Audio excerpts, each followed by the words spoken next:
محمد سید الکونین وثقلین والفریقین من عرب ومن عجم مولاي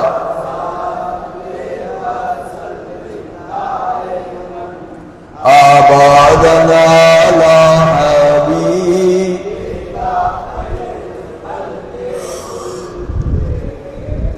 اللهم صل على سيدنا ومولانا محمد معدن الجود والکرم وآلہ وبارک وسلم۔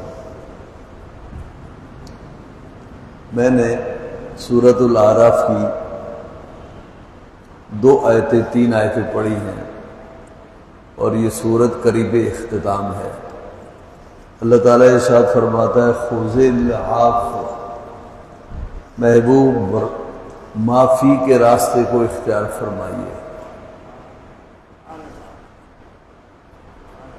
محبوب معاف کرنا اختیار فرمائیے، وَأَمُرْ بِالْعُرْفِ، اور پیارے بھلائی کا حکم دیجیے، وَأَعْرِضْ عَنِ الْجَاهِلِينَ، جاہلوں سے کنارہ فرمائیے، جاہلوں سے کنارہ فرمائیے۔ اور اگر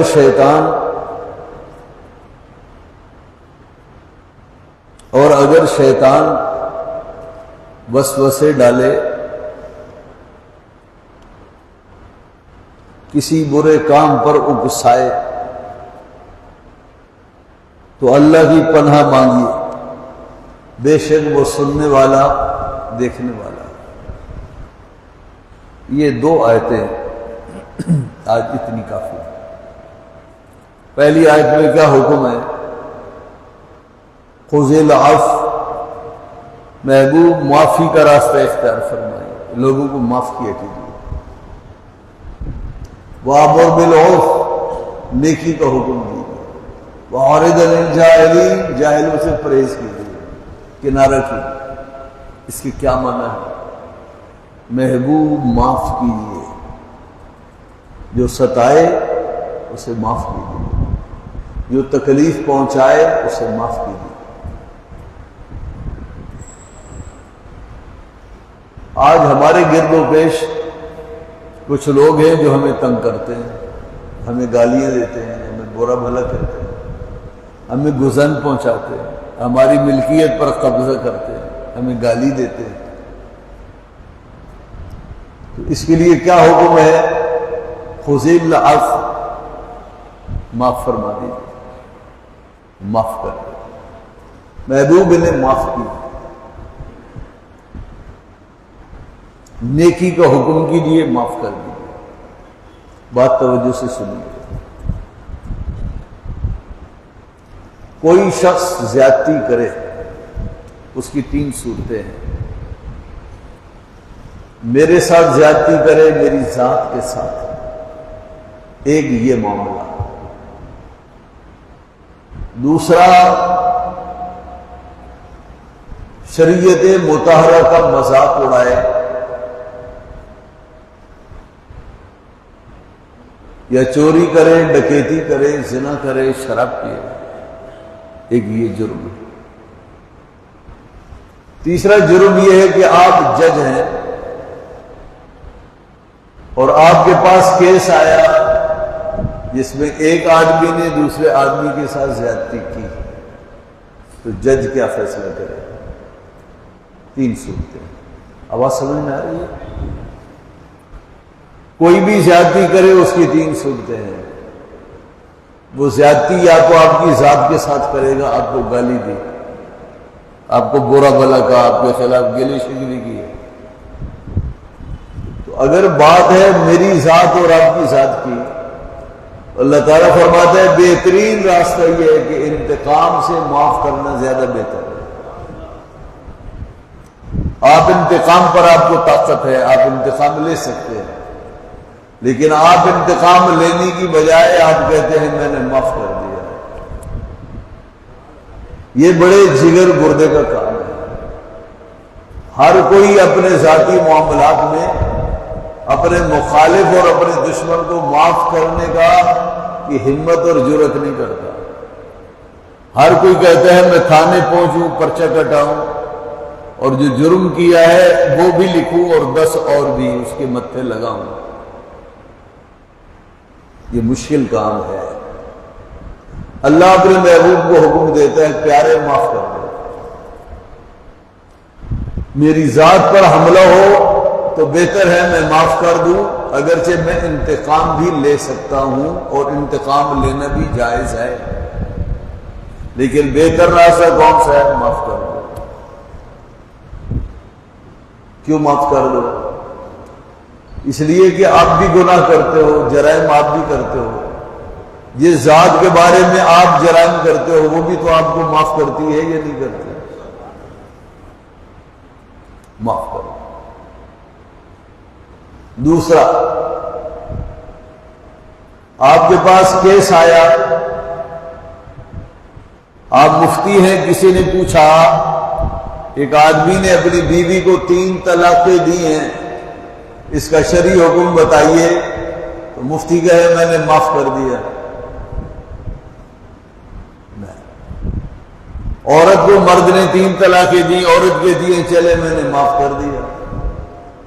یہاں آپ کو معافی کا حق دیا ہی نہیں گیا ہے۔ تو جس جرائم کا تعلق اللہ اور اس کے رسول کی شریعت سے ہو، شریعت مطہرہ سے ہو، اس کو معاف کرنے کا ہمیں حق حاصل نہیں۔ تیسری صورت کیا تھی؟ آپ ہیں پنچایت، آپ ہیں جج، کیس یہ ہے الف نے بے کو تھپڑ مارا، تو جج یہ نہیں کہے گا میں نے معاف کر دیا، اس لیے کہ اس کا تعلق جج کی اپنی ذات سے نہیں، میری ذات سے جو متعلق معاملہ ہوگا میرے لیے بہترین راستہ معاف کرنے کا ہے۔ لیکن اگر کسی نے دوسرے کے ساتھ زیادتی کی، مجھے پنچایت بنایا، مجھے حکم بنایا، مجھے امین بنایا، مجھے جج بنایا، تو اس میں معاف کرنا یہ میرے بس میں نہیں ہے۔ اور تیسری بات کیا تھی کہ کسی نے شریعت کو پامال کیا تو اس میں بھی معاف کرنا میرا اور آپ کا کام نہیں ہے۔ تو اللہ اپنے محبوب کو فرماتا ہے کہ پیارے اپنے ذاتی معاملات میں دشمن کو معاف کر دیں، اپنے ذاتی معاملات، یہ بہترین راستہ ہے۔ اس سے کیا ہوتا ہے؟ اس میں کیا بہتری ہے؟ اگلے شخص پر اس کا بڑا اچھا اثر پڑتا ہے۔ وہ کہتا ہے کتنا بڑا آدمی ہے، مجھ سے زیادہ طاقت والا ہے، تھانے جا سکتا ہے، کچہری جا سکتا ہے، اپنے جتھے کے ذریعے مجھے مار بھی سکتا ہے، خود بھی مجھ سے طاقت میں زیادہ ہے، مجھے تھپڑ بھی مار سکتا ہے، لیکن اس کے باوجود اس نے وہ قدم نہیں اٹھایا۔ یہ بہت بڑا آدمی ہے، اس کے دل میں آپ کے لیے قدر اور عظمت بڑھے گی۔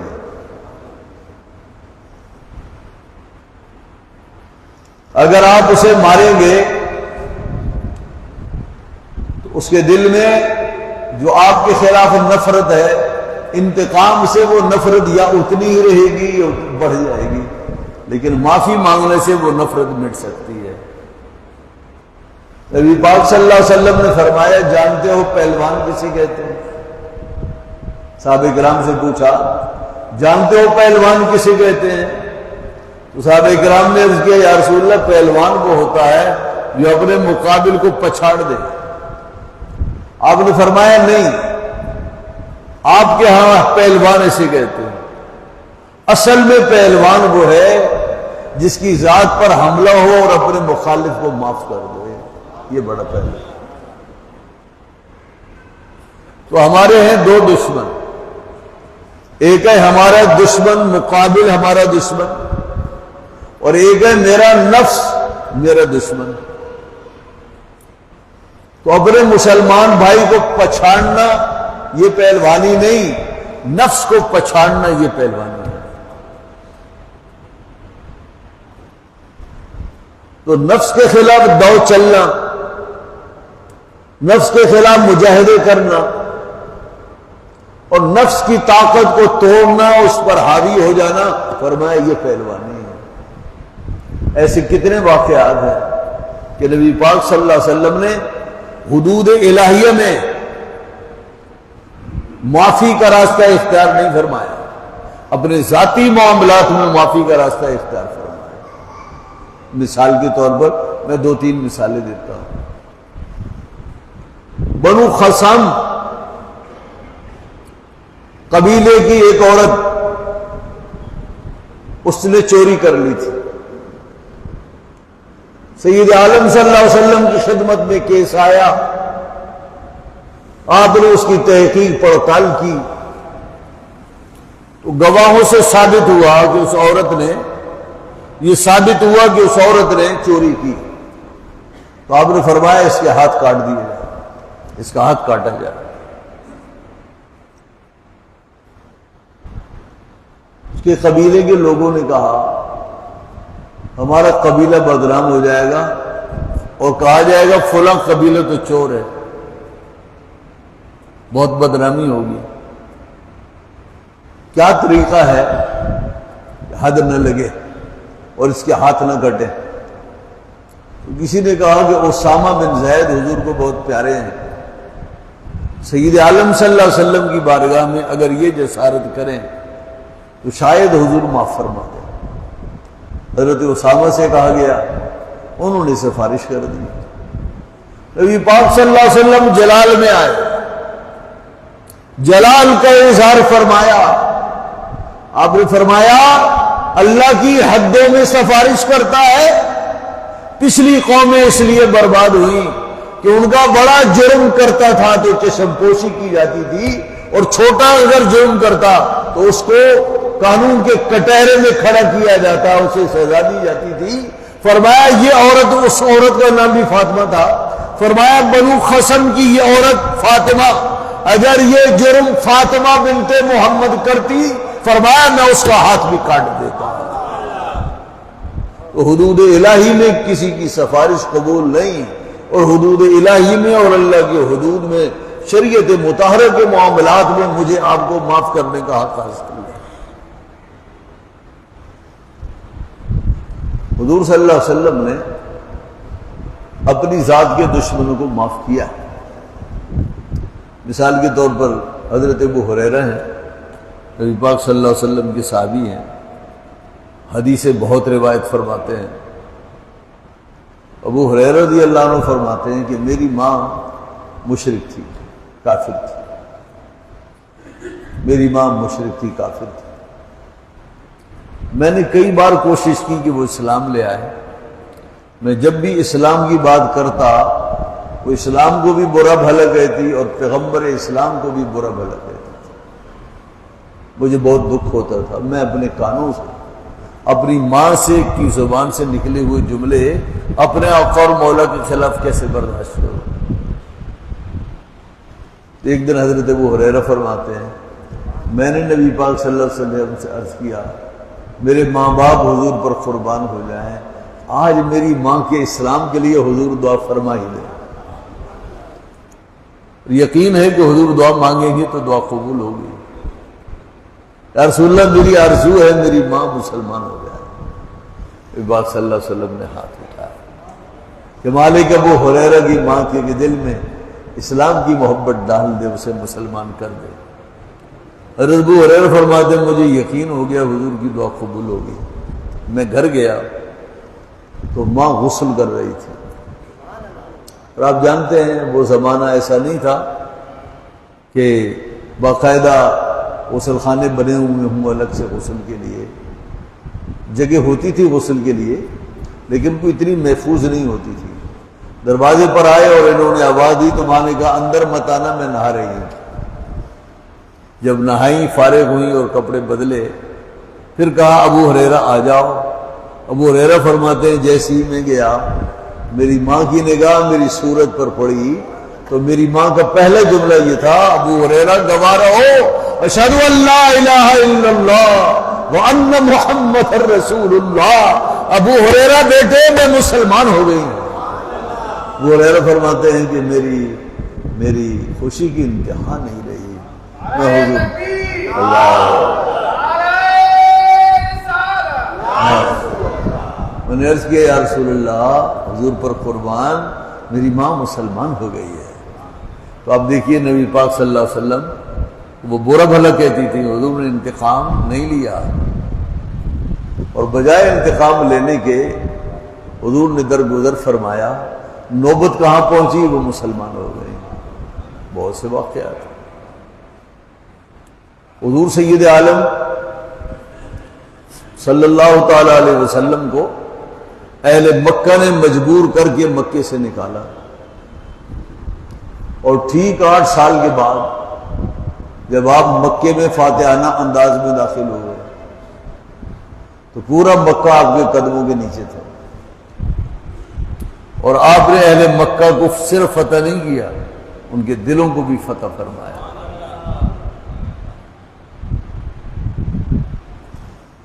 اگلے دن آپ نے اہل مکہ کو بلایا, جمع کیا.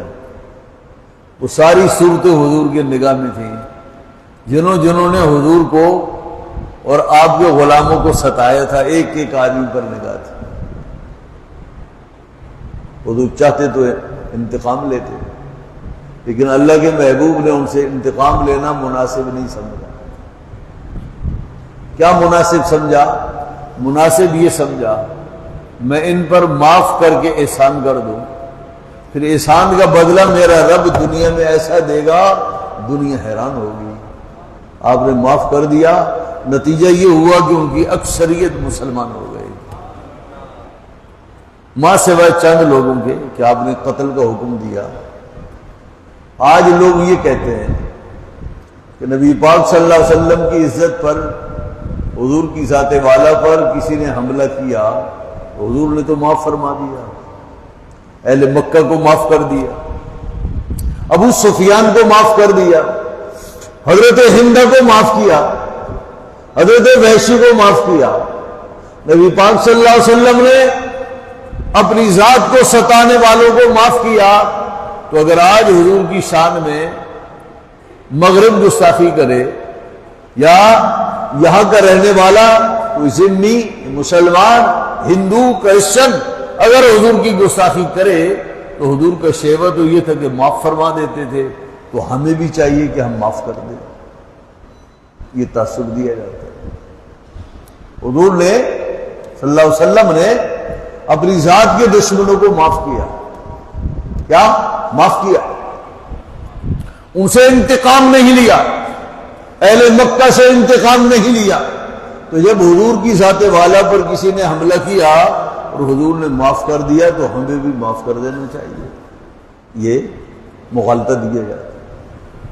میرے بھائیوں عزیزوں, معاملہ یہ ہے میری ذات پر حملہ ہو, معاف کرنا میرا حق ہے, میرا حق.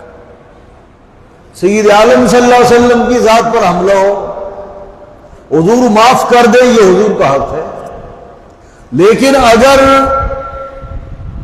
یہ فیصلہ آئے ہماری عدالت میں, جج کی عدالت میں, کورٹ میں یہ کیس فیصلہ جائے, کسی جج کو یہ اختیار نہیں کہ وہ معاف کرے, اس لیے کہ حدود الہیہ میں کوئی کسی کو معافی نہیں کر سکتا. معافی اپنے معاملے میں ہوتی ہے, اوروں کے معاملے میں تھوڑی ہوتی ہے. میں اگر معاف کر دوں کسی کو تو میرا حق ہے, لیکن اگر مجھ پر کرے کوئی زیادتی, پھر معاملہ جائے کورٹ میں, تو جج یہ فیصلہ کرے گا کہ میں نے معاف کر دیا, وہ نہیں معاف کر سکتا. معاف کرنا اس کا کام ہی نہیں ہے. اس کا کام ہے حق کے مطابق فیصلہ کرنا, اور وہ فیصلہ یہ کرے گا چونکہ اس نے اس آدمی کی ذات پر حملہ کیا ہے لہذا اسے اتنی سزا دی جاتی ہے. اس کا کام ہے سزا دینا. جج کا کام ہے سزا دینا, معاف کرنا میرا کام ہے, یہ جج کا کام نہیں. حضور چاہے تو معاف فرما دے, لیکن میں اور آپ ہم میں سے کسی نے کوئی ہمت نہیں دی, طاقت نہیں دی, اجازت نہیں دی, اتھارٹی نہیں ہمارے پاس ہم حضور کے گستاخوں کو معاف کریں. ہمیں اس کا اختیار نہیں. آپ نے وہ قاضی ابو یوسف بھی تو ایک قاضی تھے نا, جج تھے نا, اور وہ قاضی القضات تھے, پورے عالم اسلام کے چیف جسٹس تھے. وہ اپنی نجی محفل میں بیٹھے ہوئے تھے، قضا کی کرسی پر اس وقت نہیں بیٹھے تھے، نجی محفل میں تھے۔ کسی نے کہا نبی پاک صلی اللہ علیہ وسلم کو کدو بہت پسند تھا، حضور کو کدو شریف بہت پسند تھا۔ ایک بے وقوف آدمی بیٹھا ہوا تھا، اس احمق نے کہا لیکن کدو مجھے تو پسند نہیں، یہ کہا۔ حضرت امام ابو یوسف نے تلوار نکالی، فرمانے لگے توبہ کرتا ہے یا تو میں تیری گردن اڑا دوں، اس لیے کہ نبی پاک صلی اللہ علیہ وسلم کی پسند کے آگے تجھے طاقت کیسے ہوئی تو اپنی پسند کا ذکر کرے اور حضور کی پسند کو ناپسند قرار دے؟ اسے کلمہ پڑھنا پڑے گا۔ حضور خود معاف فرما دیں گے، حضور کا حق ہے، لیکن حضور کے معاملے میں گستاخی کرنے والے کو میں اور آپ معاف کر دیں، یہ معافی کا حق کسی کو شریعت نے نہیں دیا، اللہ اور اس کے رسول نے نہیں دیا۔ جو اسلام سے غداری کرے معاف کرنے کا کسی کو حق ہے، ہمارے ملک پر حملہ کرے کسی کو معاف کرنے کا حق حاصل ہے۔ حضور نبی پاک صلی اللہ تعالیٰ علیہ وسلم کو اللہ نے معاف کرنے کا حکم دیا، معافی بہترین طریقہ ہے۔ ایک بات اور ذہن میں رکھیے گا، ایک بات اور ذہن میں رکھیے، مجرم دو قسم کا، ایک وہ ہے کہ جس سے کبھی کبھار غلطی سے کوئی جرم سرزد ہوا، بے وقوفی ہوگی، اور ایک یہ ہے کہ وہ جرائم پر جری ہے، وہ باز نہیں آتا، بڑا خبیث ہے، جہاں موقع ملتا ہے یہ لوگوں کو ستاتا ہے، تنگ کرتا ہے۔ یہ دو قسم کے مجرم ہیں۔ ایک مجرم وہ ہے کہ جس سے کبھی کبھار غلطی سے، بے وقوفی سے اس سے جرم سرزد ہو گیا، آپ کے خلاف اس نے بدتمیزی کی، وہ ایسا آدمی ہے نہیں، تو پھر اس کو معاف کر دینا چاہیے۔ اور ایک وہ ہے کہ جس کے نفس کے اندر خباثت بھری ہوئی ہے، وہ کسی کو چھوڑتا ہی نہیں، ایسے آدمی کو معاف نہیں کرنا چاہیے، اس آدمی کو اس کے انجام تک پہنچانا چاہیے۔ کیوں؟ اس کو معاف کرنے کا معنی اس کو چھوٹ دینا ہے، تو مجرم کو چھوٹ نہیں دینی چاہیے۔ تو ایسا شخص جو عادی مجرم ہے اس کو معاف کرنے کے معنی اسے چھوٹ دینا ہے، اور چھوٹ دینے کے معنی یہ ہے کہ آپ نے اوروں کے لیے آپ برا کر رہے ہیں، ہر کوئی آپ کو کہے گا آپ معاف نہ کرتے تو آج یہ نہ کرتا، آپ نے معاف کیا، چشم پوشی کی، آج اسے ہمت ہوئی، جرت ہوئی۔ اس کو کہتے ہیں گربہ کشتن روز اول، بلی کو پہلے دن سیوا کر دو، معاملہ آگے مت بڑھاؤ۔ آگے اللہ تعالیٰ ارشاد فرماتا ہے وَإِمَّا يَنزَغَنَّكَ مِنَ الشَّيْطَانِ نَزْغٌ فَاسْتَعِذْ بِاللَّهِ، اگر شیطان تجھے کسی برے کام پر اکسائے، شیطان تجھے کسی برے کام پر اکسائے تو فَاسْتَعِذْ بِاللَّهِ، تو اللہ کی پناہ مانگ، بے شک اللہ سننے والا جاننے والا ہے۔ کیا کہا گیا؟ انسان کا دشمن شیطان ہے، ان الشیطان للانسان عدو مبین، شیطان انسان کا کھلا دشمن ہے، اسے دشمنی کرتا ہے، اس کے دل میں وسوسے ڈالتا ہے، گناہوں پر اکساتا ہے، تو پھر آدمی کبھی اس کے اکسائے میں آ جاتا ہے، گناہوں کا ارتکاب کرتا ہے۔ تو فرمایا کہ جا رہا ہے کہ جب تجھے شیطان کسی گناہ پر ابھارے، اللہ کی پناہ مانگ، جب تو اللہ کی پناہ مانگے گا اللہ اپنی پناہ میں لے لے گا، شیطان کا وسوسہ فیل ہو جائے گا، اس کے اکسانے کی طاقت ٹوٹ جائے گی، اس لیے کہ تو نے اللہ کا سہارا لے لیا ہے، اللہ کا سہارا لیا۔ ایک بزرگ نے کسی سے کہا، ایک بزرگ سے کسی نے کہا یہ بتا، اس نے پوچھا بزرگ سے کہ حضرت شیطان سے اللہ کی پناہ کیوں مانگی جائے، کیسے مانگی جائے، کیا ہوگا؟ انہوں نے کہا یہ بتا، تو بکریوں کے گلے میں جا رہا ہو، تو بکریوں کے گلے کے ساتھ دو چیزیں ہوتی ہیں، ایک چرواہا ہوتا ہے اور ایک کتا ہوتا ہے. ایسا ہے یا نہیں؟ جو لوگ بکریاں چراتے ہیں، جانور چراتے ہیں، تو ایک چرواہا ہوتا ہے اور ایک کتا ہوتا ہے. فرمایا تو بکریوں کے گلے میں گھسا اور کتے نے تیرا پیچھا چھوڑا، بتا تو کیا کرے گا؟ اس نے کہا میں بچاؤ کی کوشش کروں گا. اس نے کہا وہ پھر دوڑا، پھر کیا کرے گا؟ اس نے کہا پھر میں اسے پتھر ماروں گا. کہا وہ پھر آ گیا، پھر کیا کرے گا؟ اس نے کہا میں بچاؤ کروں گا. کہا یہ تو جب تک یا تجھے کاٹ لے گا یا تیرا کام تمام ہوگا یا کتے کا کام تمام ہوگا. اس نے کہا پھر میں کیا کروں؟ اس نے کہا اس کا طریقہ یہ ہے کہ تو مدد مانگ چرواہے سے، اس کتے سے باز رکھ اس کتے کو، وہ چرواہا تیری مدد کے لیے پہنچے گا، تو بچ جائے گا. فرمایا ایسے ہی اگر شیطان تجھ پر حملہ آور ہو تو اس کا مقابلہ کرنے کی بجائے اللہ کو پکار اور کہے مالک و مولا مجھے اس سے پناہ عطا فرما. اللہ تجھے پناہ عطا فرما. سوال یہ پیدا ہوتا ہے کہ نبی تو معصوم ہوتا ہے، نبی کو شیطان کیسے اکسا سکتا ہے؟ نبی کو کیسے شیطان اکسا سکتا ہے؟ اس لیے کہ نبی تو معصوم ہوتا ہے. شیطان کا اکسانا یہ معصومیت کے خلاف نہیں، شیطان کے اکسانے پر عمل کرنا یہ معصومیت کے خلاف ہے. شیطان کسی کو بھی وسوسہ ڈال سکتا ہے، لیکن جو پیغمبر ہوتا ہے اس کے وسوسے کا شکار نہیں ہوتا. حضور نبی پاک صلی اللہ علیہ وسلم سے جو شیطان کا معاملہ ہے، آپ اس کو یوں سمجھ لیں. نبی پاک صلی اللہ علیہ وسلم نے ارشاد فرمایا ہر انسان کے ساتھ اللہ نے دو کرین لگا دی ہیں. اللہ نے ہر انسان کے ساتھ دو شخصیتیں لگا دی ہیں، دو کرین لگا دی ہیں. ایک کرین شیطان ہے اور ایک فرشتہ ہے. ہر انسان کے ساتھ اللہ نے ایک شیطان لگا دیا، ایک فرشتہ لگا دیا. فرشتہ اسے نیکی کا مشورہ دیتا ہے اور جو شیطان ہے اسے گناہوں پر اکساتا ہے. یوں نیکی اور شر کی جو جنگ ہے وہ قیامت تک رہے گی. اب یہ انسان پر ہے کہ وہ کس کا مشورہ مانے، وہ شیطان کا مشورہ مانے یا فرشتے کا مشورہ مانے. تو صحابہ کرام نے تو پوچھا یا رسول اللہ ہر شخص کے ساتھ شیطان بھی لگا ہوا ہے، فرشتہ بھی لگا ہوا ہے، تو یا رسول اللہ کیا آپ کے ساتھ بھی ایسا ہی ہے؟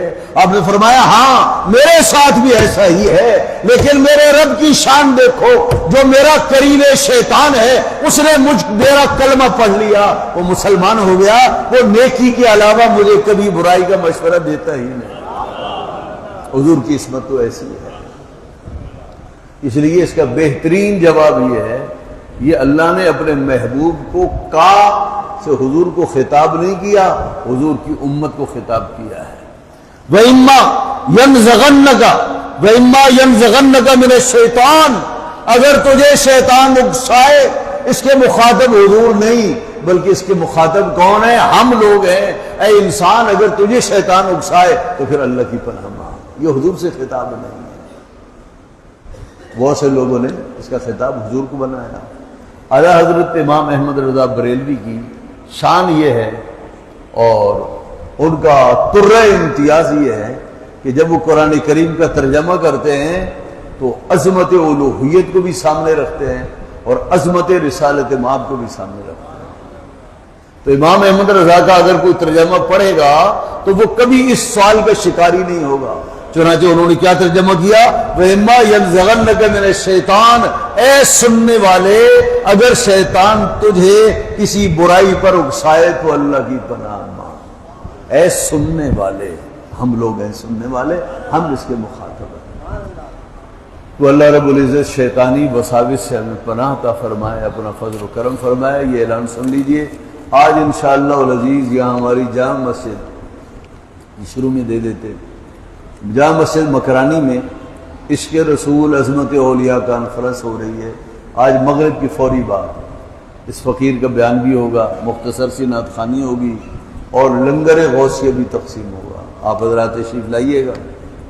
اور دوسرا یہ ہے کہ انشاءاللہ العزیز ہمارے یہاں فہم دین کورس جامع مسجد مکرانی مرکز ہے اہل سنت کا، اسلام کا.